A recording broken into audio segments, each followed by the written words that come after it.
After the fight, you said you were gonna go fishing. Saw you throw out Yeah. that hook.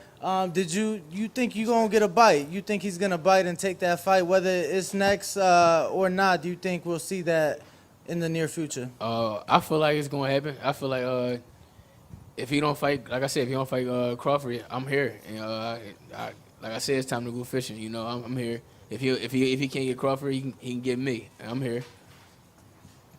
What's good, family? So smash the like button, subscribe, and lick off the bell. So, as you've seen by the title, Jaron Boots Ennis, who smoked his opponent at the weekend, which I can't lie, his opponent was useless. Yeah, his opponent turned up to lose. And as you saw at the start of the video, Errol Spence kind of exposed that. He said, listen, Ennis is doing what he's supposed to do, but that opponent was useless. That opponent really sums up the state of boxing in 2022. Absolutely useless. No intentions, no desire. You can't even say he turned up for a payday. I don't know what he turned up for. That's the God's honest truth. Yeah? Embarrassing. But still, Boots did what he had to do. Now, I can't lie, there is an argument. Why is Boots still fighting these guys? Now, apparently I think his next fight is supposed to be some sort of title eliminator for Errol Spence, so we'll see how that plays out. Nonetheless, Jaron Ennis, he won Errol Spence, and to be honest with you, listen, does Boots Ennis's resume scream top level yet? No, it doesn't, but listen, he KO'ing dudes cold. Although, the guy wasn't out cold, but either way, he won it. That's what's important here. Does someone want it or not?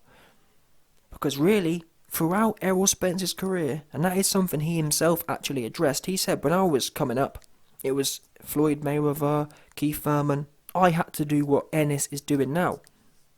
So he respects that. Now, in a way, it was a bit like a bit of a sunning. Errol Spence was sunning Ennis. But listen, end of the day, Boots Ennis, he wants some of Spence. And regardless of how things went before, really, how many times in Errol Spence's career can we say someone wants him? Yeah, let's be real now. Who wanted him? No one did. You had Keith Thurman was ducking him when he was relevant. Danny Garcia was nowhere to be found when he was relevant. Let's be real now. At the time when Danny Garcia was the big bad guy, he weren't saying nothing about Spence. And I get it, them man were on top then, weren't they? But either way, Ennis wants it. And that's a rare quality when we talk about Errol Spence. I mean, for years I remember 2-3 years ago, begging Terence Crawford to call out Errol Spence by name. He wouldn't do it. Oops, he wouldn't. There was a period of time where I think, to be fair, both men, there was a period of time, I'm not sure what year it was, but for a period of time, Errol Spence and Terence Crawford wouldn't mention each other's names directly. After their fights, they wouldn't say each other's name. They'd say, oh, I want whoever wants it. They'd never mention it. It's only really the last year or 6 months they've started naming each other. So, the fact Ennis wants it now, I respect that. I don't care whether he hasn't fought this guy or he hasn't fought that guy. Why do we need to see that? Yeah, Errol Spence fighting Ugas was okay, but listen, did Ugas really want it? I don't know. I don't know what Ugas really wanted, to be honest with you. What we do know is Ennis, he won it.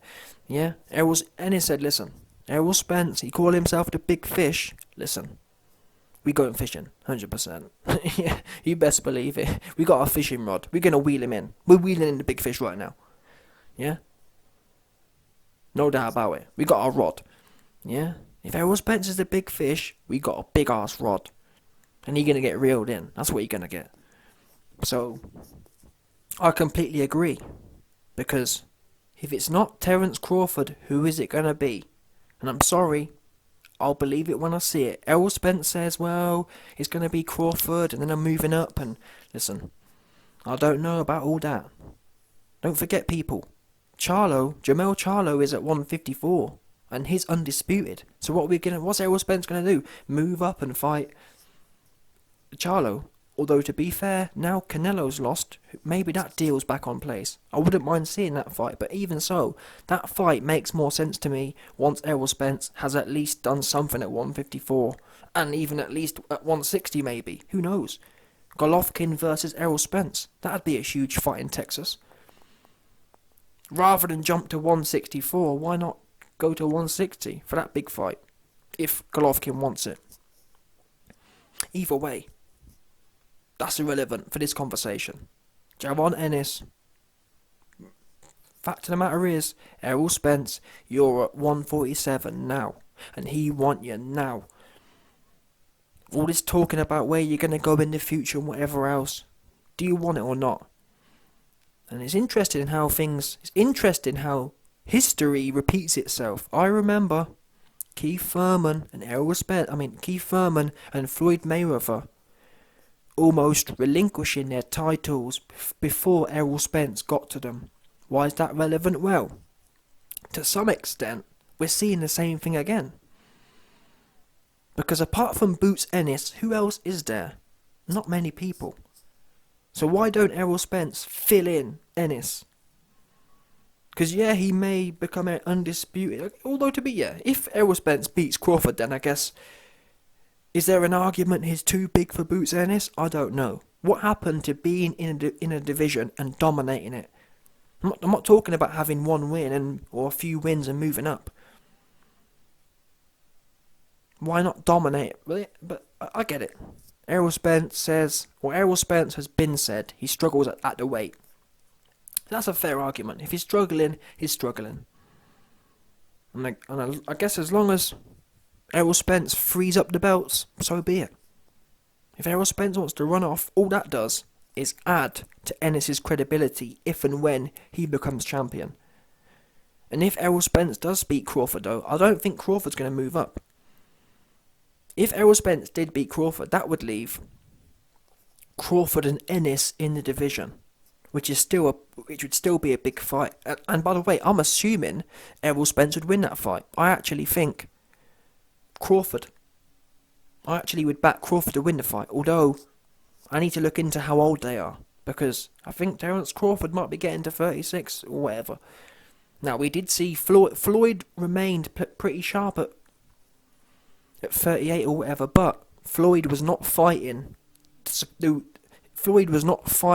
supreme level athlete that Errol Spence is. Facts. Floyd didn't fight no athletes since about 2006 or something like that. That's what it is, people. He didn't. Floyd went the last 15 years of his career was fighting random dudes. I think probably Castillo was the last real athlete he fought. Mosley was old. De La Hoya was old. Cotto was... yeah, that's what he did. He fought a bunch of old and no good people. Facts. So who knows how that age is going to take effect negatively against Terence Crawford, who, I don't think, he's not at 37, 38 yet, but look at Golovkin. Golovkin looked like he aged overnight at about 36 or 37. So who's to say? And I mean, if there's ever a time when you're going to put on aging overnight, it's going to be when you're in the ring against Errol Spence, isn't it? You might not necessarily look old against Sean B-level Porter, or whoever else, but at the very pinnacle of the sport, at the pound for pound top 5 level, that's when these things start to show. But I need to check, because if Terence Crawford's 34, he's still well in the game. But if it's 36, 37, yeah. But assuming Terence Crawford's 34, I'll back him to beat Errol Spence. And I guess that at that point, it gets all this whole situation mushed up. But yeah, respect to Boots Ennis for doing what he's supposed to do. Because he could be sitting back here and saying, Ennis could be sitting back, pulling a Floyd Mayweather.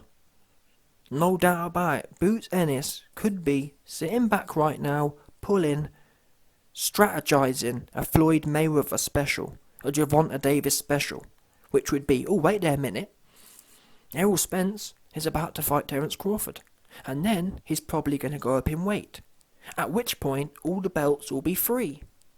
Why don't I sit down and be quiet and stay below the radar and wait until them man have moved on and then pop up all in the video and nick a belt, just like Tank Davis does, just like Mayweather did his whole career, strategizing wannabe arse. So I do respect Boots Ennis, because he don't have to. He young enough. He could just sit back in the cut and wait. The fact he wants to prove himself and beat the best in the division now, I rate that. And that, to be fair, is what Errol Spence wanted to do against Mayweather. He didn't want it though. Now Errol Spence alleges he's a different cut. Is he? Let's see it then. I'd back Errol Spence to beat the guy anyway, but we'll find out anyway. I'm glad that Boots is doing what he's supposed to do though. Wanting to truly test greatness. Yeah? 100%. And also, actually, just quickly, I'm glad he's doing it in a smoky way. Way too often these days, people are almost trying to suck each other off. Oh, he's a great champion and I want to show full respect and F all that. Yeah? This guy's got what I want. If he's the big fish, I'm the bigger rod. And he getting wheeled in. That's what he getting 100%. We're going to wheel him in. No doubt about it. You best believe it. Who wants some cooked fish? Yeah? Who wants some mackerel? Some mackerel Errol Spence.